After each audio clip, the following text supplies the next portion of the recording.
Hello everybody, my name is Reds Tripled, and today I'm going to be running through my list of top 7 playable villains in Star Wars Battlefront. Now I'm going to be doing a separate video on the heroes upcoming. Now, granted, this is my opinion and how I play it, and this is just my preference in the game. So please keep that in mind. Please let me know who your favorite is in the comments below. I'd like to hear. But, I mean, don't do that yet because you haven't watched the video. So just sit back, relax, and here are my top 7 playable villains in Star Wars Battlefront. Don't get in my way. Boba Fett got on the bottom of my list because mainly I can't play him for crap. This is a big factor of this is that instead of zoom in, the button that would normally be used to scope is been given to his jetpack, which is a nice feature because it can get really high and you can get to taller places or just fly above people and shoot down at them, and that's always a nice little thing with him. However, the jetpack, in my opinion, is a little kind of hard to control, and it might just be me and my sensitivity settings or whatever the heck it is, but also his gun isn't the best kind of type I like either. It's a 3-round short burst. It's the EE3, and it's his signature weapon that he carries in the movies. And yeah, it's just not my thing.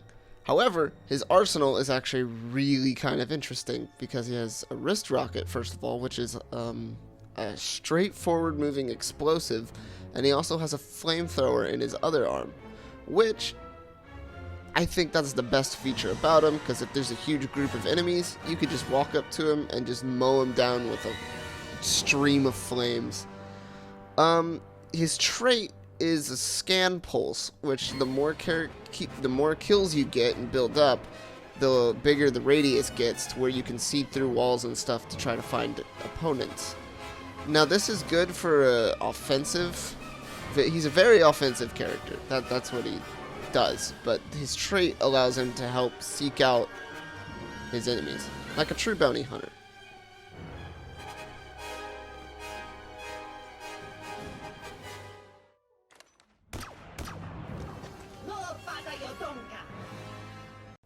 When Gregor was released in the Outer Rim DLC, I was actually very kind of curious to see how he played out, because we didn't really get to see him a lot in action in the Star Wars films. But he works like a really fast-paced soldier, basically. That's all he does. He's like a normal trooper, but he just runs around, guns, and throws grenades. Well, because of his Rhodian bounty hunter skills that he's honed, he's able to run faster than normal people. And I'm not sure if this affects his jump at all, but his firing rate is about the same as if you carried his weapon, the Rhodian blaster. Now, he does have one stat move right there that I just failed at. I can't use it correctly, but it's kind of like a McCree's ultimate off Overwatch, is that it seeks out people, you have to be standing still, and then it's a one-shot kill. Now his triangle move allows to see him through walls, much like Boba Fett, but this is more readily available, as seeing you don't need a trait to level it up. Now his trait actually is the most interesting part. It starts off as a deoxys gas grenade, which I like actually. I'm not sure why that's the lowest level, because those things are amazing if used right. But if you get one kill, it gets evolved to a thermal detonator, which is like your grenade. And then if you get 2 more kills, it goes up to an impact grenade, which explodes on impact. And lastly, if you get it all the way to the top, it's like this giant imploding, what they call confidence blast, which is right there, which you just saw me get a kill with. And it's actually very effective. It covers up a large range, and it can clear a room.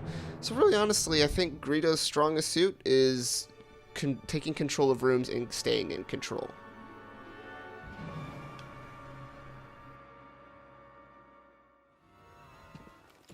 You will know the power of the dark side. Okay, now you might be wondering why the Dark Lord is so low on my list compared to other characters, and this is because of his control scheme. Yes, Darth Vader is an awesome character to see and to play as, and he's very iconic, but, I mean, his moveset, it's not hard to come up with. Now, he can become a devastating tank in a way, but the fact that most of his... I don't know, it's just he has a lightsaber and not a gun. I work better with guns, and it's like, this is a whole different fighting style. He can deflect blaster bolts, and in a way you have to aim into where they go, and that's probably the closest to you're going to get to shooting with him. Now, he has a force choke, which is nice, because he can just cancel and interrupt whoever is around him, but it can only be a single target at a time. Now, his other move is he can throw his lightsaber. This is really cool because it can slice through multiple enemies and also cover quite a bit of a distance. So you can kind of clear hallways and stuff with that. Now, his triangle move is a heavy strike. This is kind of like lightsaber throw, where it's meant to clear out areas, but it's more of a wide base thing, because he swings his lightsaber, I said lightsaber, wow, his lightsaber in like a 360 radius, which covers quite a bit of ground. Now, his trait is the most interesting about him. It's where the more enemies that are around him, the less damage he'll take. I think this is actually the part that gives him his tank-like ability. Now, like I said, the reason why this is so low is because it feels like a different fighting style, and I don't really do that well, so that's why Darth Vader is so low on my list.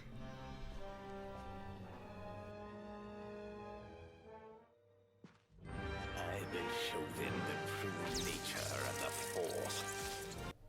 Wow, another Dark Lord solo on my list. Emperor Palpatine once again is solo on my list because, much like Darth Vader, his fighting style doesn't seem to fit the shooter base. I mean, he runs around and uses lightning as his main weapon. In fact, his trait even just recharges his lightning faster, just to get more lightning. He's all about pumping lightning. And his abilities all focus around lightning. His L1 ability is chain lightning, which means it can just hit multiple targets at once, so it's spread lightning. His R1 ability is that he could jump through the air, lightning fast. Ah, that was a stupid pun. But yes, he just flies across the screen, that's all he does. And his triangle move is the only thing that falls out of this, and that's to where he can heal himself. That's probably the coolest thing about him, and it makes him a strong offensive character. But the coolest thing about him is his ability to spawn normal troopers as royal guards instead, which are equipped with smart rockets and homing shots, which can create quite a devastating blow if you have enough of them around. But once again, not really my type.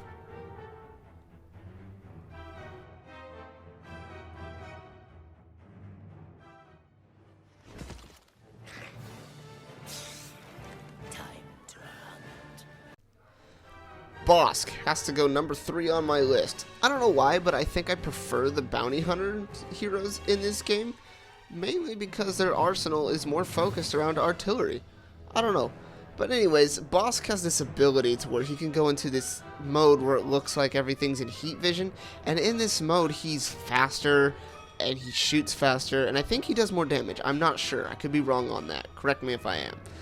But the thing about him is he has this ability called micro grenades, which gives him the ability that over a short period of time he can launch as many of these little barrage grenades as he wants, and that it rips through heroes and groups of rooms in no time. Now, his other ability is toxic escape, where instead of throwing gas into other areas, much like other abilities, he just drops it in place and jumps out of the way. So it's more of like a scapegoat than anything, which can be very useful in tight situations such as hallways. I know, stupid joke, but see, exactly like I just saw, that was like 6 or 7 kills just off of 1 drop of gas. Now, the thing that makes him the most devastating is his trait. With this trait ability, each kill he gets him life back. And the more kills he gets, the more life that he gets back per kill. Which means that he literally sucks the life out of his victims and uses it to buff himself up. Now, granted, this doesn't give him extra strength in attacking. It does, however, make it easier to stay alive longer. Now, another thing I want to say is that with this toxic gas, it deals damage quite faster than any other gas, and that's all that arsenal is why I think I put Bossk at number 3.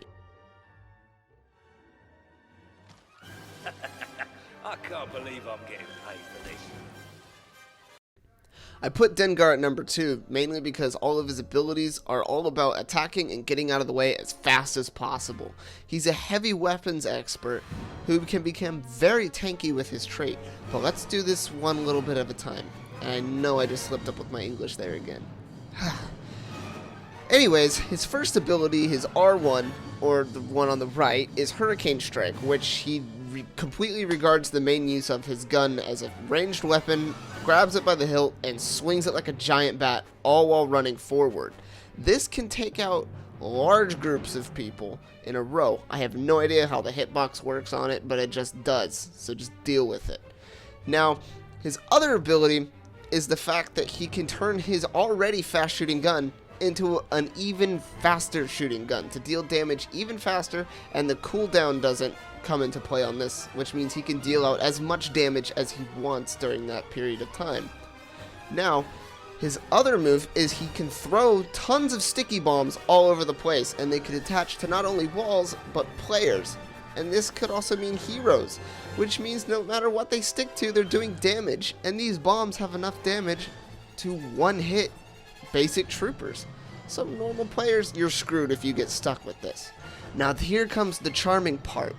Usually what happens is you could run into a room, throw the bombs, turn around, throw the Hurricane Strike, and then turn around and turn on the machine gun fire and just clear the room. And with his trait, with each kill he gets, the less damage he takes, the more resistant he becomes to damage, which means that he can become the most amazing tank that you have ever seen. Soon I will be the Emperor's closest confidant. And hailing at my number 1 spot in villains that I like to play comes from the new character introduced in Star Wars Rogue One. Now, or Rogue One, A Star Wars Story, whichever one you prefer. But this guy is super fun to play with. Not only does he wield the only gun in the game that has to have a manual reload, which it's fine, but it does a lot of damage, even if you have it as a normal trooper. But it's also immune to disruption, and this includes, I believe, Lando's disruption, which is his saving grace. Now, he can switch the normal 6-shot ammunition into a single 1-shot ammunition, which can deal a massive amount of damage and take out normal troops in one hit, like a sniper, but from a pistol, like a revolver. Now, this gun damage isn't affected by range. It does the same amount of damage up close as it can far away, and it can reach distances as targeting rifles or snipers for all those people that don't play Battlefront. This single shot does take time to reload, but it does do a massive amount of damage, first of all, and second of all, on heroes or buffed up people, it completely takes off shields or lowers like a layer of armor, which can be devastating to people like Chewbacca, or, well, I'm not really going to say any of the villains because he never goes against the villains. Either way, I'd like to talk about his abilities. His R1 is incredibly insane. Not only can he heal himself 10%, but he can give all normal troopers near him an extra 100% life, doubling their life bar. Granted, this life does deplete a little bit at a time until it's back down to 100. However, the time that it takes for this to happen is still so long that it becomes overwhelming for any opposition against these troopers. Now, even though he can do that to his troopers, he can spawn in these characters that are known as Death Troopers, which wield smart rockets, much like the Royal Guards, but also thermal imploders, which we've seen can be a nasty star card, and also cooling cell, which means their guns would be immune to cooldown. Now, you can only have 2 of these out at a time, and when he does do the healing thing, it does only give them extra 10%, for a good reason. Now, to top that all off, he can spawn in an R5 unit, I believe it is. It's a small little black astronomic droid that displays a shield. A very strong shield, actually, that usually lasts. And the thing is, the droid can move, so if you put it on a point, you can usually cover a point pretty easily. Now, this gives you the defense you need to be able to pick off all the soldiers that are coming off by jumping in and out of the shield. You can't shoot out of the shield, but that's okay. It protects you from almost everything except gas. But that's where the catch thing is that if enemies try to get close to the shield, or if they try to get in the shield, then the droid then disperses this toxic gas that just kills off anyone. And not to mention, Krennic gives shields to himself and anyone that's around him as his trait. How much better can you get? He is the ultimate control hero, and he can also be used as an ultimate offense, and that is why he is #1. Well, anyways, that was my top 7 playable heroes in Star Wars Battlefront. Thank y'all so much for watching, and I'm going to have the Heroes episode up soon, where it's the top 7 playable heroes. Now, as you might have guessed, there is only 7 playable on each side, that's why the list is 7. But anyways, let me know your thoughts on this video, or the heroes, what you think of them, or your personal list if you play Battlefront. Yeah, that's all I gotta say. So, I'm Reds Tripled, and I will see y'all later. Peace.